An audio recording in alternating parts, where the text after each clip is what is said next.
Hi everyone, today we're playing Stellaris in 2020 and the purpose of this video is to show you, in my opinion at least, whether the game is even worth playing or not. As you know, the devs have changed this game drastically from when it was released. Some things for the best, some things are a lot worse. So let's get into it.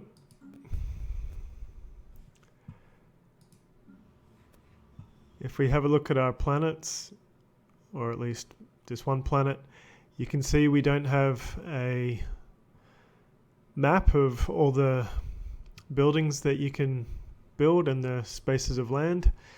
Instead you have districts. I gotta be honest, I'm not a big fan of the districts. You can choose if you want to have generators, city district, mining, or agriculture. Special buildings you have over here, and you can see all the different types. Of course, we don't have enough minerals at the moment. About the population, they have a special tab for it. You can see we're growing Albanians, which are basically humans. We have rulers, specialists, and workers. Armies are here. And we have decisions.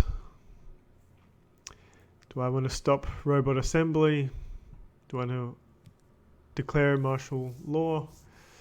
Declare population controls? Distribute luxury goods? And so on. I preferred the old system. I thought it was cool. I don't like the new system. Here, if you want to clear blockers, you can't see the blockers on a little map. You've got them here under this menu, but I got to be honest, I much prefer the old system. If we come out to the galaxy map, you'll see another thing is you start off with space lanes.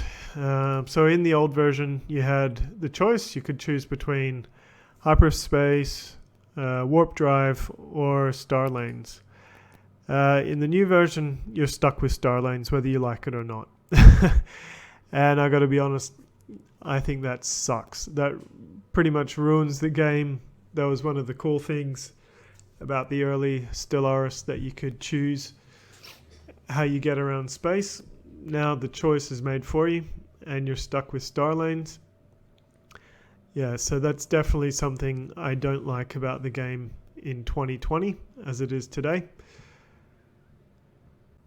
So if we come to another part of the game, which is war, let's be honest, that's one of the main things of the game. And I'm currently playing as the Commonwealth of Man. You can see I'm a xenophobe, militarist, and materialist.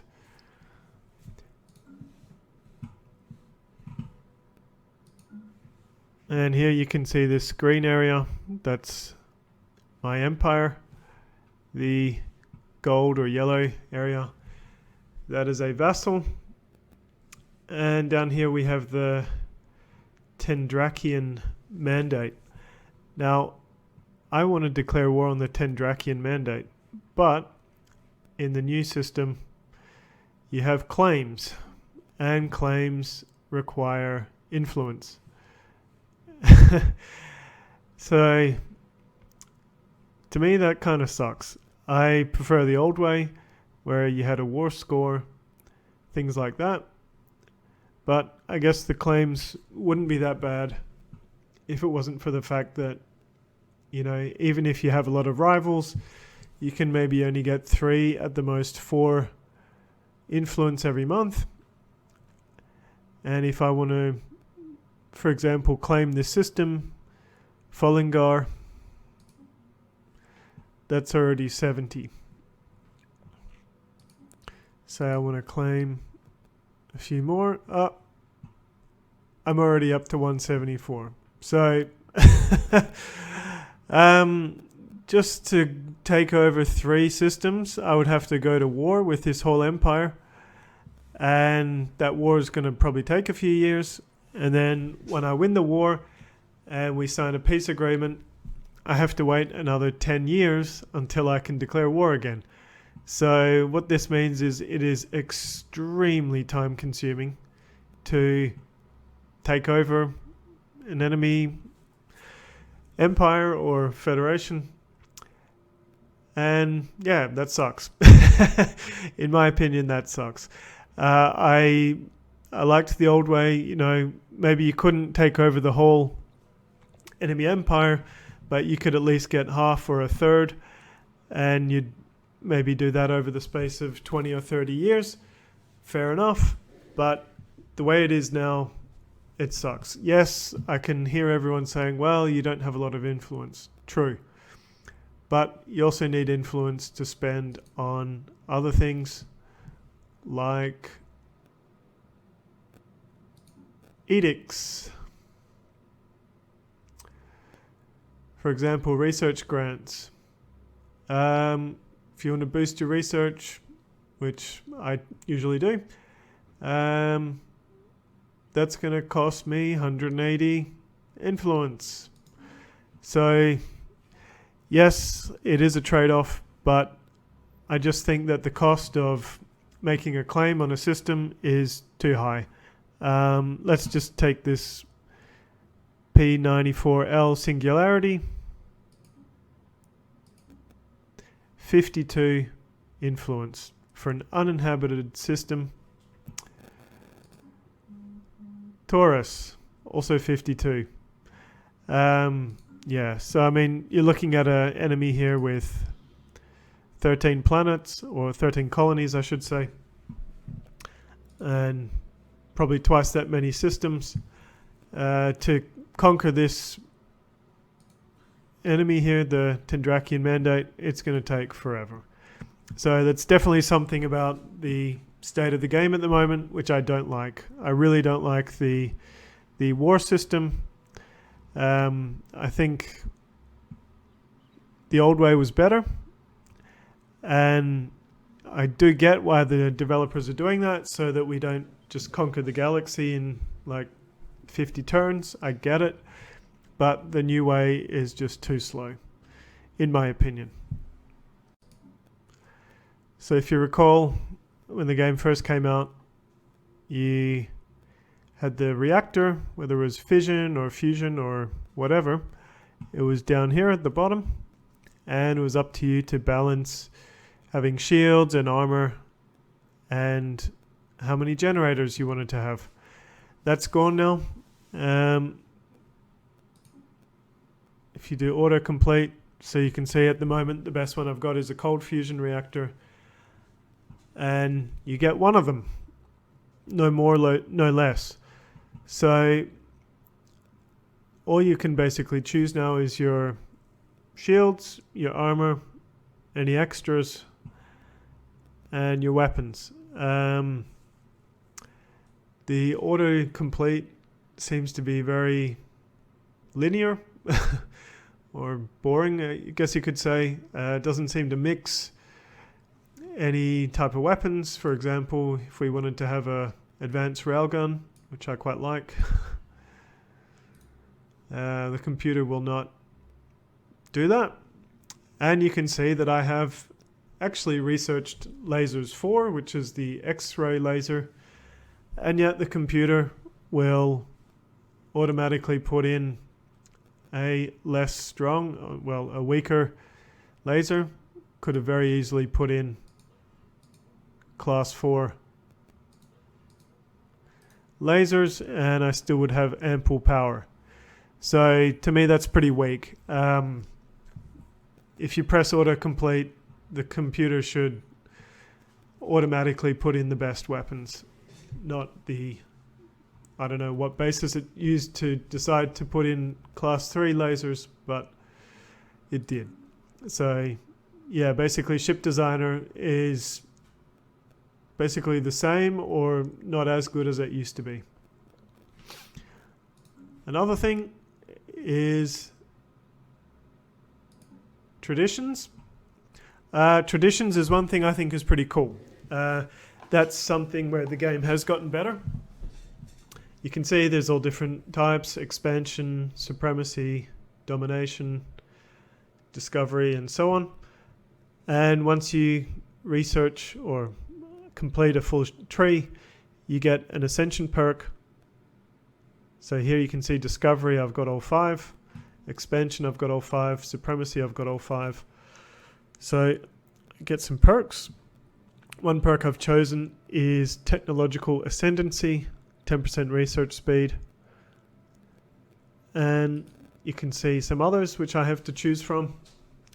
Engineered evolution, interstellar dominion, grasp the void, one vision, mastery of nature, imperial prerogative, executive vigor, and so on, transcendent learning. I'm not going to go through them all. Some of them will unlock as you discover a technology. I have to say this part of the game is pretty cool. That's something where the game has definitely improved. So it's not all bad news. Another thing I'd like to touch on is sectors. So before, in the earlier versions, we had sectors. I still have sectors. You can see my home colony here of Deneb. It's surrounded by 4, 5, 6 colonies. We have another sector here, Sakis, and we have another one down here, Hesuk Prime. What I liked about the older versions is that you could choose which systems belong to which sector. You can't do that anymore. And as far as I know, you can't do that anymore. And these sectors, I don't know, to me they seem broken. If I'm honest, they really seem broken. If we go to leaders, where's that?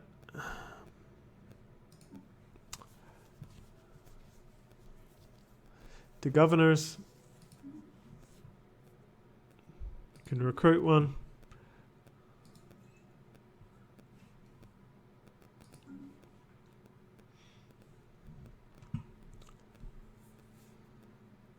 Planets and sectors. Here, in the old version, we used to be able to transfer resources. We still can, but to be honest, I've been playing this game for quite a long time now, and I have not once had to transfer any energy or any minerals to any of my sectors. They just seem to go along without any help, which I guess that's fine. But I kind of liked the old way. Plus, I don't seem to be able to assign systems to any of my sectors, which I think sucks. You can still choose the focus of your sectors. And I guess one thing that is better in the new version is I can go to my individual planets, even though they're not in my sector anymore, and I can tell them what to build. I can tell them to build a different type of building here.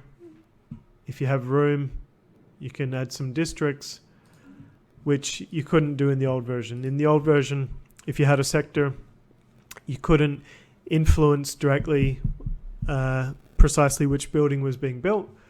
You can do that in the new version, in today's version, but the sectors, to me, they seem pretty weak. If we look here under sectors, I have a ton of planets, and I can influence each one. I can tell all of them, even though they're not in my sector, what to build.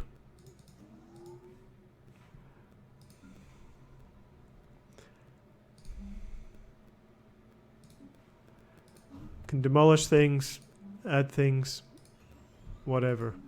So yeah, basically we now have this huge long list of planets. You can see I've got a lot of planets here, over 20. And yeah, since the sectors system is broken in my eyes, yeah, basically it's not very easy to see, or not very easy to take care of. So I think that's something that the devs really need to fix. So if I do a quick summary, I don't like the war system. It takes way too much influence to lay claim to a few measly systems. This slows down the game quite a lot. I don't like the new building system. I much preferred seeing the little square and you can choose which pop and what is being built there. Although the system as it is right now, it's not too bad. It's just simply not as good as it used to be. And being able to not having the choice of how you do interstellar travel, that takes a lot of the fun out of the game. So yeah, I guess the other things are more minor, but yeah, the game just is not as fun as it used to be. If I would summarize it like that, it's just not as fun as it used to be. It doesn't seem to flow like it used to. And I think rather than creating all these DLCs, the devs should try to focus on improving the core gameplay.